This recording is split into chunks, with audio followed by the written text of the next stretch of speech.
Hi friends, ಎಲ್ಲರಿಗೂ ನಮಸ್ಕಾರ. ರೇಖಾ ಅಡುಗೆ ಚಾನಲ್ಗೆ ಸ್ವಾಗತ. ಹೊಸದಾಗಿ ನಮ್ಮ ಚಾನಲ್ ನೋಡ್ತಾ ಇದ್ದೀರಾ ಅಂದರೆ ಈಗಲೇ ಸಬ್ಸ್ಕ್ರೈಬ್ ಮಾಡ್ಕೊಳ್ಳಿ. ಬನ್ನಿ, ಇವತ್ತೊಂದು ಸಿಂಪಲ್ ಆಗಿ ಅಷ್ಟೇ ರುಚಿಯಾಗಿ ನಿಮಗೆ ಚೆನ್ನ ಮಸಾಲ ರೆಸಿಪಿ ತೋರಿಸ್ಕೊಡ್ತೀನಿ. ನಮ್ಮ ಚಾನಲಲ್ಲಿ ಚೆನ್ನ ಮಸಾಲ ಒಂದು 4-5 ಥರ ತೋರಿಸ್ಕೊಟ್ಟಿದ್ದೀನಿ. ಆದರೆ ಇವತ್ತು ಮಾಡೋದು ತುಂಬಾ ಕ್ವಿಕ್ಕಾಗಿ ಮತ್ತು ಸಿಂಪಲ್ ಆಗಿರುತ್ತೆ. ಎಲ್ಲ ಥರ ಚಾಟ್ ಥರನೂ ಮಾಡ್ಕೊಂಡು ತಿನ್ಬೋದು. ಇದನ್ನು ನಾವು ಪೂರಿ ಚಪಾತಿ ಜೊತೆ ಕೂಡ ಸೈಡ್ ಡಿಶ್ ಆಗಿ ಯೂಸ್ ಮಾಡ್ಕೋಬೋದು. ಖಂಡಿತ ಈ ರೆಸಿಪಿನ ಲಾಸ್ಟ್ ಗಂಟೆನೂ ನೋಡಿ. ಇಷ್ಟ ಆಯ್ತು ಅಂದರೆ ಒಂದು ಲೈಕ್ ಮಾಡಿ, ಫ್ಯಾಮಿಲಿ ಫ್ರೆಂಡ್ಸ್ಗೂ ಶೇರ್ ಮಾಡಿ, ಹಾಗೆ ಕಮೆಂಟ್ ಮಾಡಿ ತಿಳಿಸಿ. ಬನ್ನಿ, ಇವಾಗ ಯಾವ ರೀತಿ ಮಾಡೋದನ್ನು ನೋಡ್ಕೊಬರೋಣ. ಈ ಚೆನ್ನ ಮಸಾಲಾನ ಬೇಯಿಸೋದಕ್ಕೆ ಒಂದು ವಿಧಾನ ಬೇರೆ ಥರ ಇದೆ.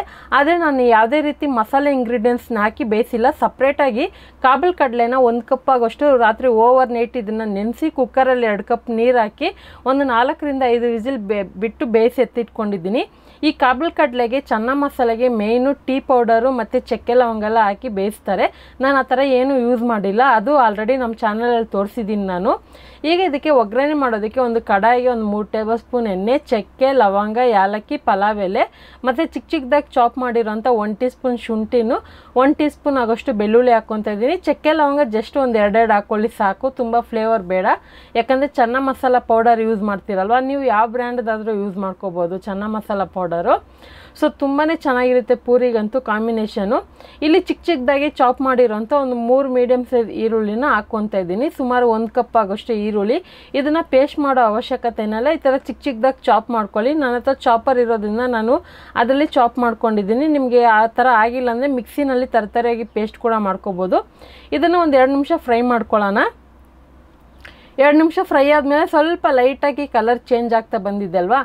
ಈಗ ಇದಕ್ಕೆ ನಾನು ಶುಂಠಿ ಬೆಳ್ಳುಳ್ಳಿ ಪೇಸ್ಟ್ ಆಲ್ರೆಡಿ ಹಾಕೋದು ಬೇಕಾಗೋದಿಲ್ಲ. ಯಾಕಂದರೆ ಶುಂಠಿ ಬೆಳ್ಳುಳ್ಳಿನ ಕಟ್ ಮಾಡಿ ಹಾಕಿದ್ದೀನಿ. ನಿಮ್ಗೇನಾದರೂ ಕಟ್ ಮಾಡೋಕ್ಕೆ ಗೊತ್ತಾಗೋದಿಲ್ಲ ಅಂದರೆ ಶುಂಠಿ ಬೆಳ್ಳುಳ್ಳಿ ಪೇಸ್ಟ್ ಕೂಡ ಯೂಸ್ ಮಾಡ್ಕೋಬೋದು.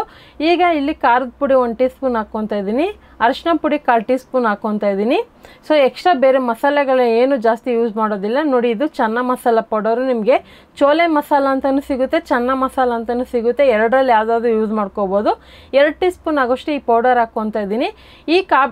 ಇದು ಕಾಬಲ್ ಕಡಲೆ ಬಂದ್ಬಿಟ್ಟು ಕಡಲೆಕಾಳು ಬ್ಲ್ಯಾಕ್ ಕಲರ್ ಬರುತ್ತಲ್ಲ, ನಾರ್ಮಲ್ ಕಡಲೆಕಾಳು, ಅದರಲ್ಲೂ ಕೂಡ ನೀವು ರೆಸಿಪಿನ ಟ್ರೈ ಮಾಡ್ಬೋದು. ಅಥವಾ ವೈಟ್ ಬಟಾಣಿ, ಗ್ರೀನ್ ಬಟಾಣಿ, ಅದರಲ್ಲಿ ಕೂಡ ಟ್ರೈ ಮಾಡ್ಬೋದು, ನಿಮಗೆ ಬಟಾಣಿ ಇಷ್ಟ ಅಂದರೆ ಮಾತ್ರ. ಈಗ ಸ್ಪೈಸಸ್ ಎಲ್ಲ ಹಾಕಿ ಒಂದು 4 ಟೇಬಲ್ ಸ್ಪೂನ್ ಆಗೋಷ್ಟು ನೀರು ಹಾಕಿ ಇದನ್ನು ಜಸ್ಟ್ ಒಂದು 30 ಸೆಕೆಂಡ್ ಫ್ರೈ ಮಾಡ್ಕೊತೀನಿ.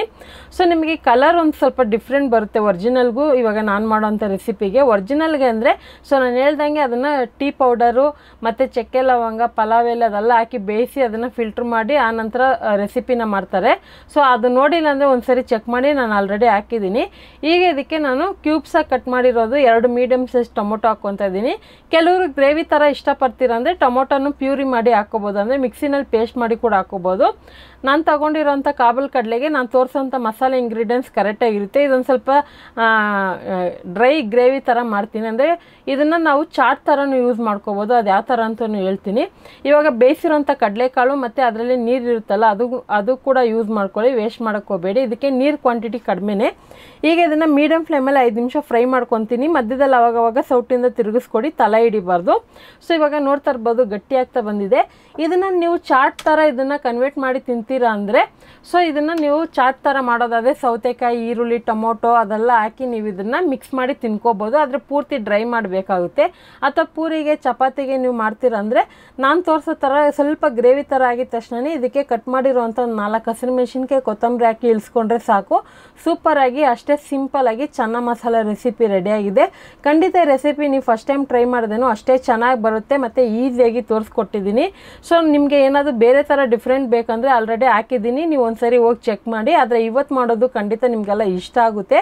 ಇಷ್ಟ ಆಯ್ತಂದರೆ ಈ ವಿಡಿಯೋಗೆ ಒಂದು ಲೈಕ್ ಮಾಡಿ, ಶೇರ್ ಮಾಡಿ, ರೇಖಾ ಅಡುಗೆ ಚಾನಲ್ನ ಸಬ್ಸ್ಕ್ರೈಬ್ ಮಾಡಿ. ಈ ವಿಡಿಯೋ ನೋಡಿದ್ದಕ್ಕಾಗಿ ಎಲ್ಲರಿಗೂ ಧನ್ಯವಾದಗಳು. ಟೇಕ್ ಕೇರ್, ಬಾಯ್.